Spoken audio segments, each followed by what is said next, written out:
Welcome back to another episode of The End Game, Insiders on Your Side, a podcast that's been developed for senior lab executives by senior lab executives. Our intent of creating this podcast is to share valuable industry knowledge, tips, and strategies that, when applied and properly executed, will help lab executives and owners succeed, thrive, and ultimately become better prepared for your own future end game. Good morning, everyone. My name is Melissa Butterworth, and I am your host of the Endgame podcast. I grew up in the lab industry going all the way back to the late 90s. While I'm an entrepreneur at heart, I did start my career in the hospital outreach business for the first 9 years, followed by a combined 7 years working for the larger national laboratories. I am also a prior lab owner myself and the current CEO of Advanced Strategic Partners. We are a lab-specific M&A firm that was started back in 2008. And unlike any of our competitors in this space, each member of our team grew up in the laboratory diagnostic industry. If you happen to be listening to this podcast and are interested in selling your lab or wish to have a free 60-minute consultation with myself or any member of our team, feel free to reach out to me at M18Butterworth at advancedstrategicpartners.com, or you can always private message me on LinkedIn at Melissa Butterworth. Today will be podcast number 5, and we will be talking about hospital lab transactions and key negotiation must-haves when selling your lab or entertaining a lab management agreement. And I am so excited because not only is it Valentine's Day, and you see me here wearing my pink, but I get to spend today with one of my favorite colleagues, with Mr. Rick Cooper himself. So welcome, Rick. It's so great to have you here today. Good to be here, and thanks for having me. So, Rick, why don't you tell us a little bit about your background in working with labs and specifically on laboratory transactions and in particular hospital lab transactions? Sure, be glad to. I'm going to date myself a little bit here, but I spent over 40 years practicing law, all 40 years in the healthcare space. I was with the law firm of McDonald Hopkins for all 40 plus years. It's a national healthcare firm, and one of the biggest sectors of that firm is pathology and lab. We represented in excess of 500 pathology groups and in excess of 300 laboratories of all types. For 28 years, I served as the chair of the National Healthcare Practice. Most of my personal practice involved laboratories or pathology groups. I did regulatory, compliance, licensure, general business counseling, but I also did a lot of work in the M&A arena. I was involved in dozens of laboratory transactions, 9 of which involved the sale of laboratory assets by healthcare systems, and the balance would have been primarily independent laboratories. That is such an impressive background. Oh my gosh, keep going. And by the way, that is like one of the key reasons why I was so excited when you joined our firm. I mean, what an incredible background. But thank you. Yes. All I was going to add was I retired from the firm in December of 2022. And I was very pleased to be able to join Advanced Strategic Partners that following January. So it's been great to be on board. Yeah, we are so excited. Rick has got such an amazing background. I actually met Rick many years back at the Executive War College, and we just have had the pleasure to work on a number of transactions together. The team at McDonald Hopkins is fantastic. We've done a lot of work together over the years, and it's wonderful to be able to have you, Rick, and it's wonderful to have you. I have to tell our guests today, I know that you've probably listened to some of our prior podcasts. We've got a whole series of podcasts that we focused on when we launched the End Game on valuation. But today is actually our first audio and visual podcast. And it happens to be on Valentine's Day, and it's with Mr. Rick Cooper. So I feel honored to have you here today. And you certainly are the right person to be talking about hospital transactions. And I know the audience is probably super eager to hear more about what's going on in the market and, what is the current appetite like for hospital lab transactions? Well, I think it's very strong. It's probably stronger than it's ever been. I would say that hospital lab transactions, and I'll get into what that means, and anatomic lab transactions are probably the two most active areas. And obviously, if you're selling a hospital lab, there's going to be a significant number of anatomic work involved with that asset as well. I would say most of the activity involves the sale of outreach laboratories by hospitals. But I've been involved in the sale of all laboratory service lines in a couple of instances. And then we're also seeing hospitals enter into management contracts. Usually those management contracts relate just to the inpatient and outpatient component of their lab services, sometimes outreach, but usually if there's a management contract, it's coupled with the sale of an outreach laboratory. And then typically when you're working on one of these transactions, there's also a reference contract being negotiated between the parties where the buyer, depending on the nature of the buyer, but particularly if it's a larger national lab, you're negotiating a reference testing agreement as well. But very, very strong market, and I don't see it slowing down. Frankly, there's a lot of tailwinds, I think, pushing hospitals to go to market. I think that's a very, very good point. Just to give, our listeners and viewers today some statistics, we've been doing this now for about 19 years. And over the course of the last 18 months, there have been about 9 hospital transactions.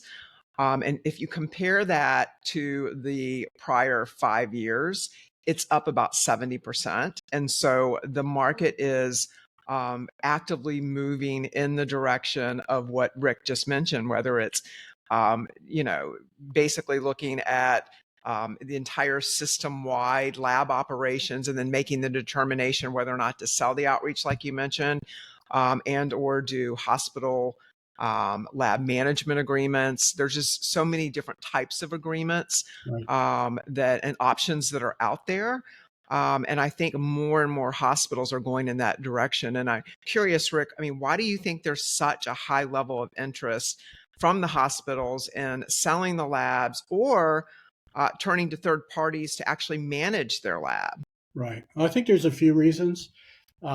One is you've had some market leaders like Ascension and others go that route. And I think when you have, larger systems, particularly national systems heading in that direction, it causes other hospitals to take a serious look at whether they ought to be considering the same thing. And it also affects just the competitive nature of the market in a lot of areas when they go into some sort of transaction with a large national lab. I think another reason is the need for capital. I don't think there's any secret that most hospitals are struggling financially. Obviously, a lot of hospitals are operating in the red, at least from service revenues, and are being held up largely by their endowments. And with what's been going on in the stock market and with inflation the last few years, obviously the impact of those endowment dollars isn't as significant. So I think a lot of hospitals are looking for ways to access capital and to redeploy that capital to what they consider to be more of their core services. I think that's a reason why a lot of outreach labs are being sold, because those aren't necessarily viewed as part of their core services, which are primarily inpatient and outpatient. Declining reimbursement, both commercial and government payers. There's been a fair amount of reduction in what payers are willing to reimburse for laboratory services. I think the impact of the larger labs, with the advent of national contracts and their ability to price lower, has driven down market pricing in general, and often hospitals can't compete with that pricing. There are some payers that are beginning to price hospital outreach services similar to the way they price outreach services for independent labs. Historically, particularly if an outreach program was under the hospital tax ID number, they could get more favorable hospital rates. That's starting to disappear. So all of a sudden, particularly with outpatient services, they've got a whole different reimbursement structure that they have to contend with. And generally it's lower and often substantially lower than what they're used to. I think staffing issues. Every hospital is having a hard time with staffing. There's a shortage of technical staff. There's shortages of pathologists, managerial staff. That makes it very difficult from an operational standpoint, but also when there's that type of staffing pressure, it also increases your staffing costs. So it puts greater pressure on the bottom line for hospitals. I think it's just harder for them to manage in that environment. I would say that another reason hospitals are doing it is, and this might be particularly true for management contracts, there may be a feeling that somebody who's solely in the laboratory business can do a better job of managing a laboratory than somebody who's not, and that may be particularly true in the outreach.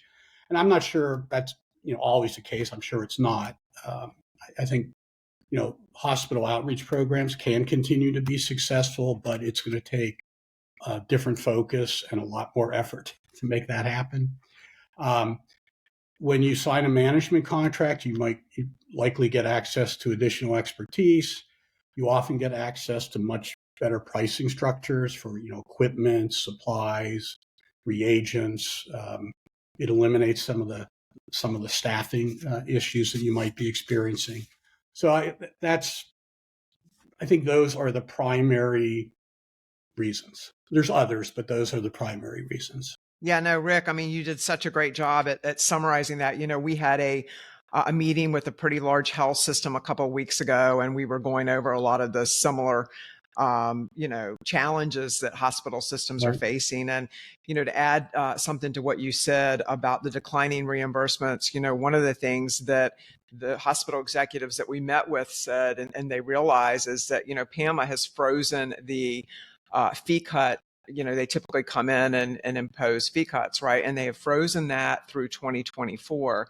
So what's going to happen in 2025? You think PAMA is going to increase the rates? We've never seen that happen. And then what happens after that is, all of the payers follow suit. So if at some point in time, these systems had a profitable outreach, and or they had a lot of COVID testing that made them appear to be more profitable, and now that COVID testing's gone, and then you got PAMA coming in, and they, we all know what's going to happen with the rates. So the main reason that the system that we met with wanted to meet with us and have us come in and do a full assessment for them is that they're feeling that pressure and they're needing additional capital, like you said. So I think you did a great job at summarizing all of those key points. Thank you very, very much. I think what are some of the protections that hospitals should negotiate to assure quality lab services, just to say post a transaction? Let's say that they've got their assessment, they've made the decision to sell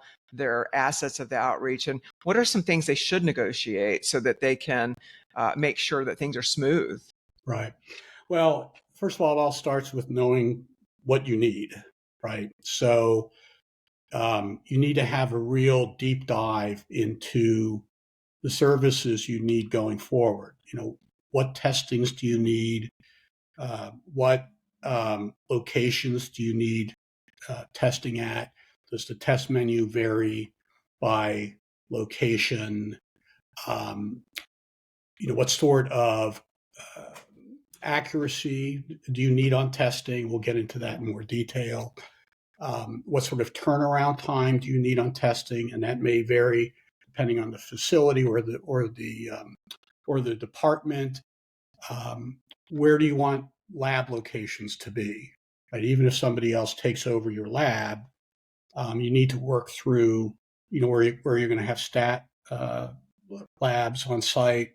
Are you going to have labs in your outpatient facilities if you're a health system? Where are you going to have patient service centers? In other words, what's the testing infrastructure going to look like? Reporting. What kind of reports do you need to go to the pathologist, to go to the treating physician.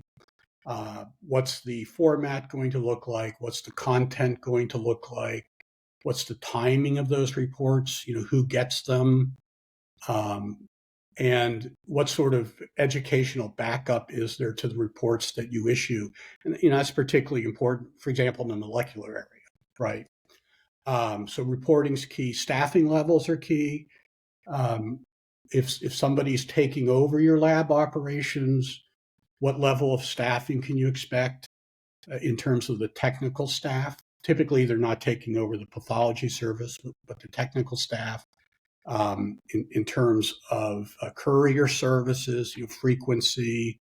If they're managing the lab, what type of management structure are you getting? What are their qualifications?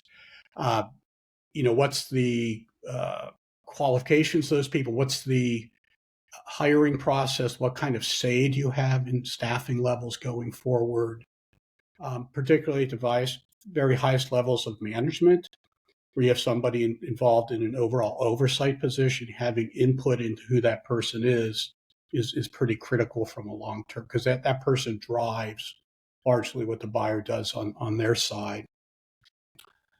You need to be able to understand and then address what your expectations are in terms of new tests and new testing technologies, because obviously it's evolving all the time, and you want to make sure whoever is managing your lab or has bought your lab is giving you access to those types of emerging tests and emerging technologies.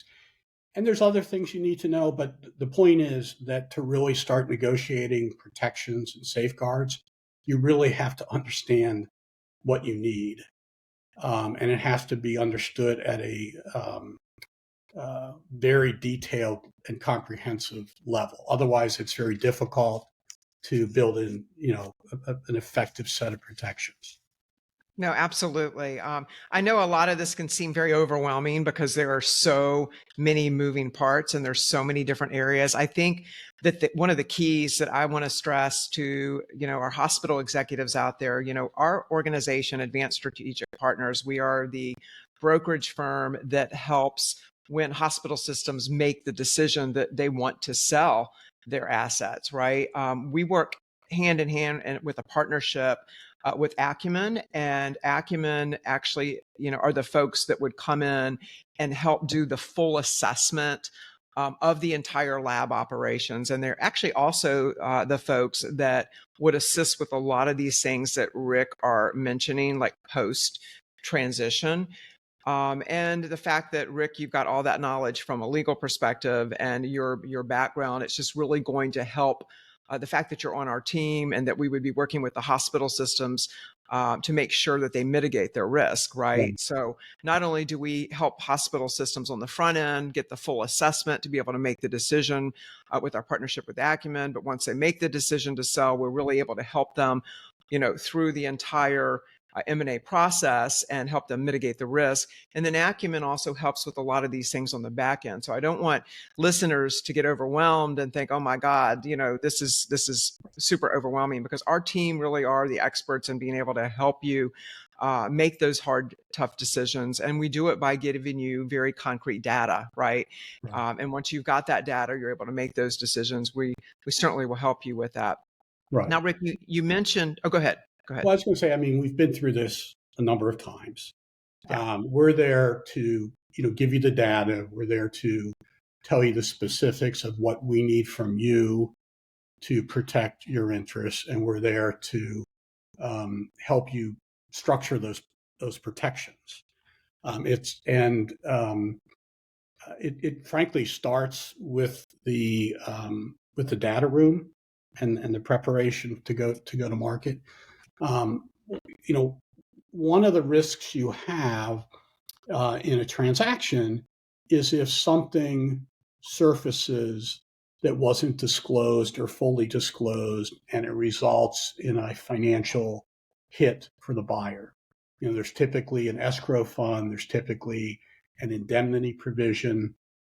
So one of the safeguards is to work very carefully with your law firm and your M&A advisor to put together, an effective data room and make sure there's no, ticking time bombs, to make sure there's an effective disclosure process to identify any problems that exist. Maybe they're compliance issues, maybe they're financial reporting issues, and to make sure those are handled and disclosed as part of the transaction so they don't come back to bite you later.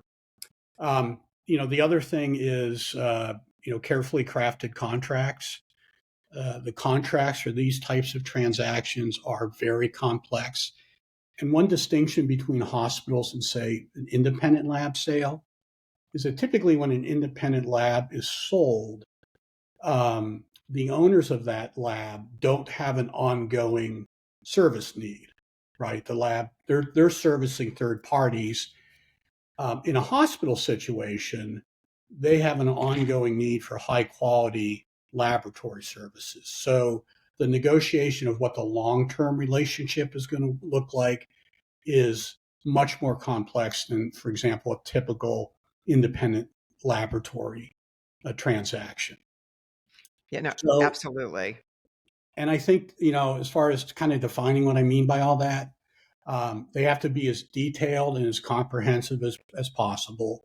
Um, I don't like generalities in contracts because that's where things get tripped up.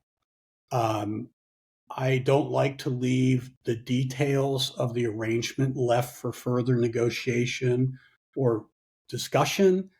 You need to agree on the specifics as much as practical at the time you're entering into the contract, and they have to be memorialized in that contract.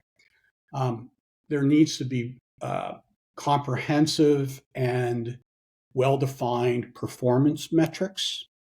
That's critical, and I'll get into that in more detail later. And you need to have provisions dealing with remedies and penalties for non-performance or breach, and those have to be very well defined, and they have to be effective. By effective, I mean they have to be able to be triggered, in a timely fashion, and they have to have teeth in them. There needs to be an effective dispute resolution process if the parties aren't able to work things out among themselves. Too often I've seen dispute resolution processes that can drag on for months and months just by the nature of the contract. That doesn't work for a hospital, right? That doesn't solve a problem within a time frame that an operating hospital needs. And you have to have what I would call break apart provisions at work. If the arrangement doesn't work, then the parties may have to end the relationship. Now, obviously, it doesn't happen very often, but lawyers always protect against what may happen, right? And that needs to be well defined, and you have to do that in conjunction with whatever non-compete agreement you enter into as part of the transaction. The other thing I recommend is having a standing committee.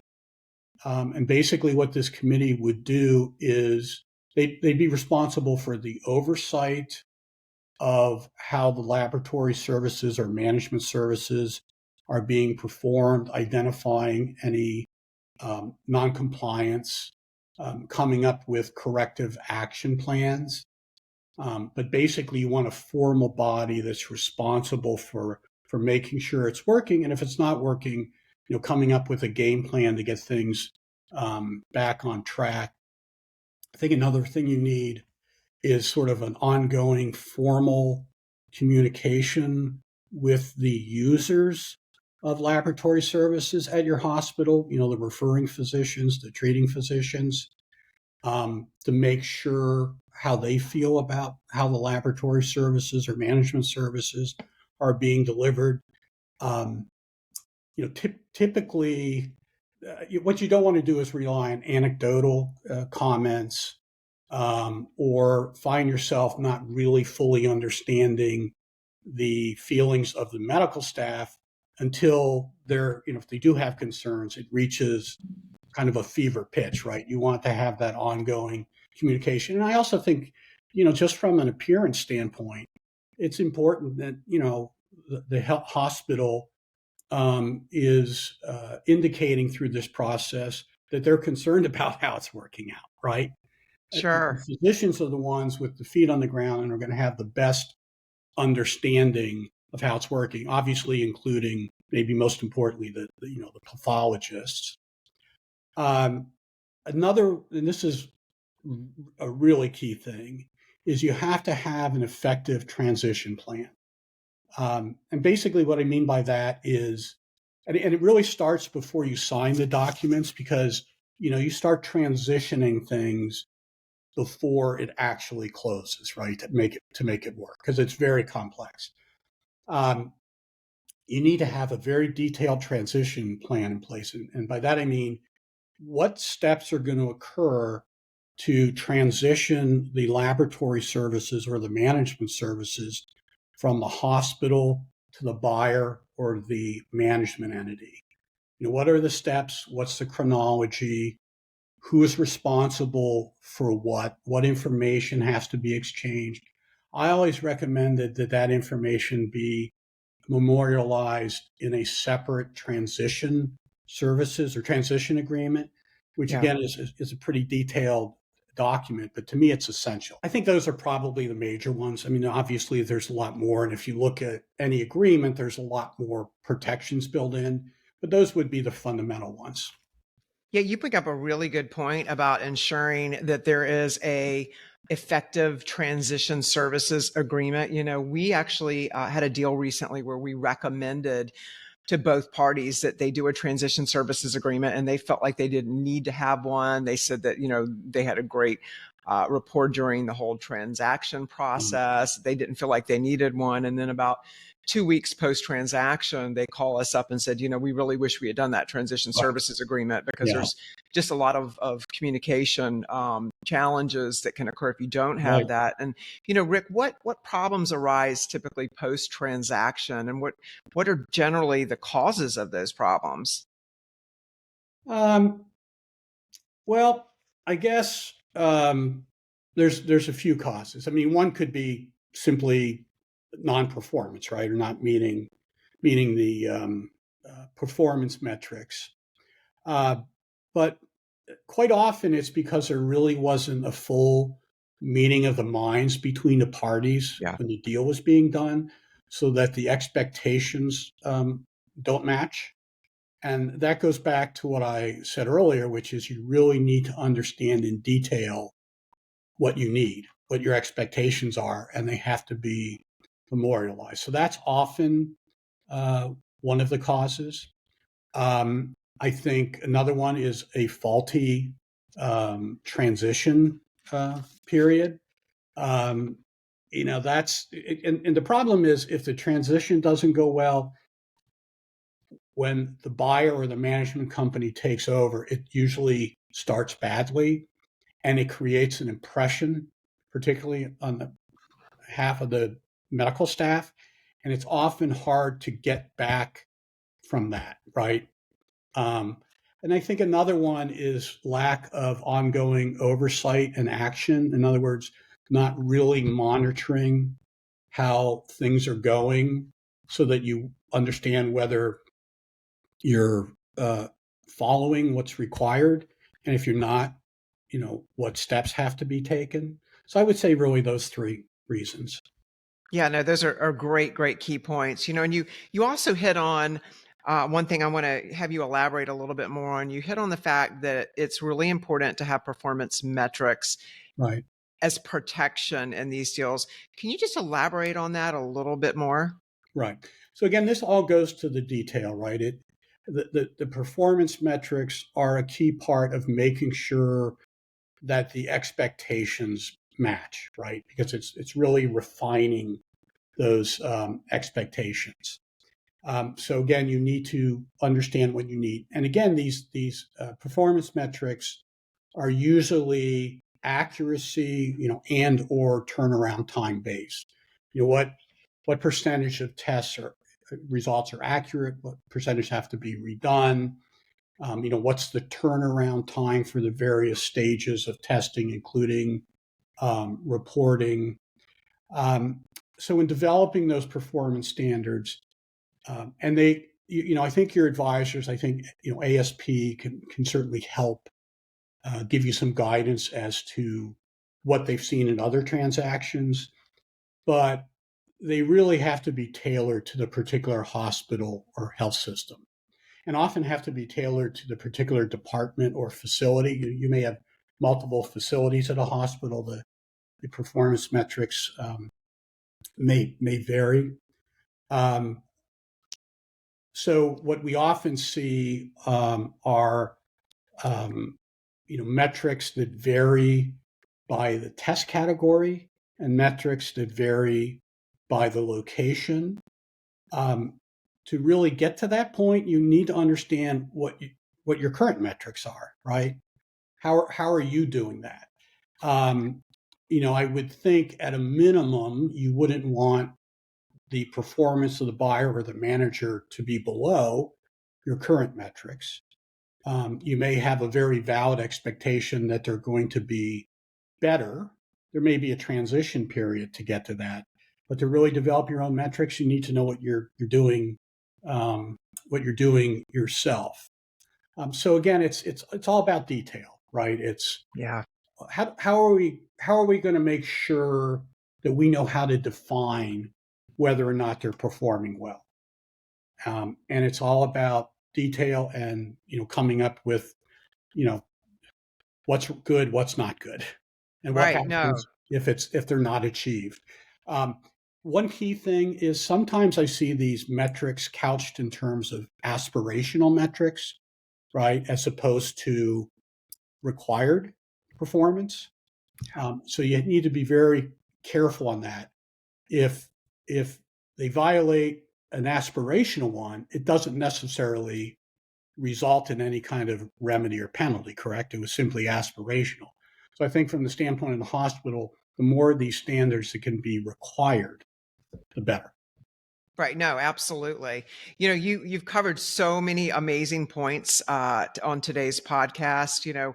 If I could summarize our discussion, Rick, just for viewers that may have just tuned in, our discussion today, hospital deals right now are at an all-time high, right? We've seen an increase from the last 5 years currently of over 70%. There have been over Right. 9 hospital transactions in the last 18 months. And I think some of the major reasons for that, as we covered today, hospitals are looking for more capital. They're looking to deploy that capital into their core strength and what they do on a day-to-day basis. We're seeing declining reimbursements. PAMA's been frozen since 2024. But when PAMA does come back out, we're expecting more reductions in the lab industry. We're seeing more and more payers that are aligning their fee schedules with the national larger labs. So that's really cutting into the erosion of the profitability.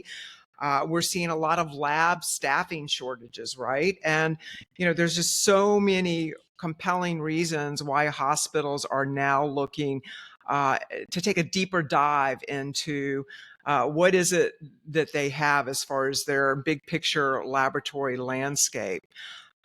You also talked about how important it is to carefully construct agreements if you do decide as a hospital system to sell your outreach assets. You want to make sure you have certain key performance metrics in there.